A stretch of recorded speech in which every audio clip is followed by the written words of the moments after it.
18 billion pounds of plastic end up in the ocean each year. We met with conservation experts to learn more.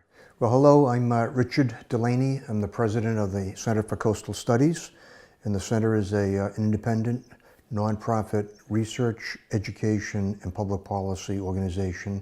Our mission is to contribute our knowledge about the oceans and the data we collect to decision makers, to enable decision makers to make better decisions about sustaining and protecting and conserving oceans and coasts. People have to understand that plastic is a relatively new item in our world. It only came into existence commercially in the 60s. So we lived as a society, and other countries lived without plastic for generations, for eons. And all of a sudden we created this, supposedly this material that was going to make everyone's life easier. Problem is, it doesn't biodegrade. It never goes away. And it has proliferated just out of control all over the world. So the problem with plastic in the marine environment is it's there forever. It doesn't degrade. And we have had now increasing evidence that it's actually making its way into the food chain, not only impacting fish and whales and sea turtles, but eventually, and not eventually, already, potentially, making its way onto our dinner plates because we eat a lot of those same animals. The Cape, like almost every other part of the world, has its share of plastic pollution. Every few minutes, we as a society are using millions of plastic bottles one time only. Use it, put away someplace.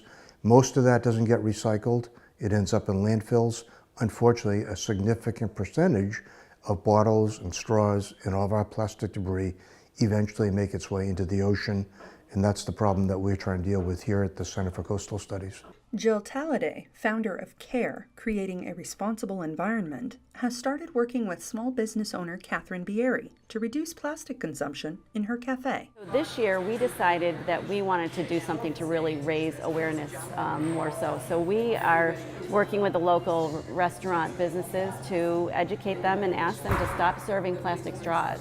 We've always been wanting to look for an alternative when we opened up this store. So what we have done, we do take our straws and we put them behind the counter. We also have a poster over where the straws used to be, explaining to people that we are part of the Skip the Straw campaign and, giving them the statistics about the harmfulness to the wildlife and why we're participating.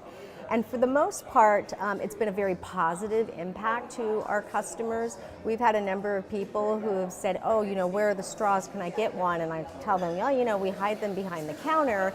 And then I explain to them why we're part of the Skip the Straw.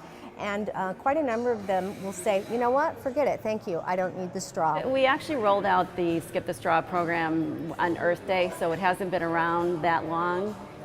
We've got about 25 restaurants so far that have committed to doing this.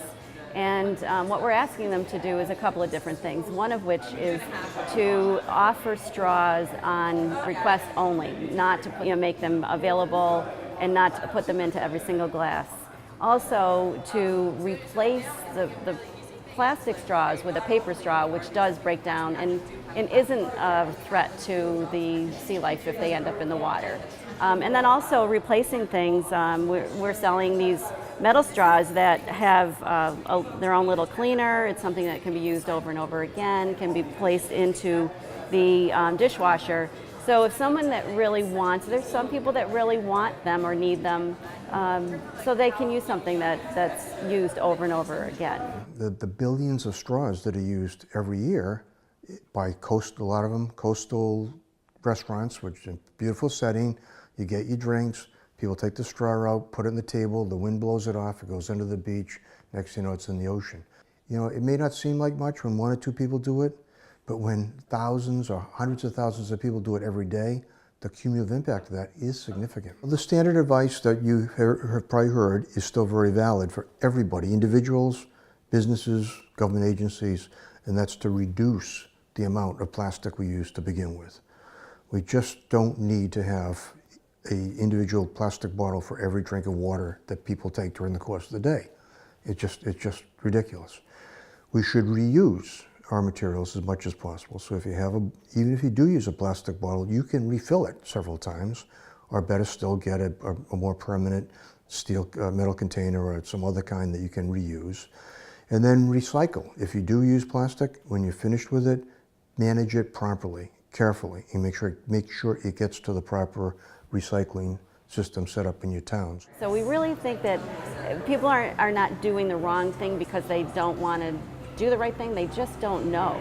So, you know, I'm surprised to see the look on people's faces when they say, well, straw, what's wrong with a straw? So it's really about education. For Cape Media News, I'm Gabrielle Rawson.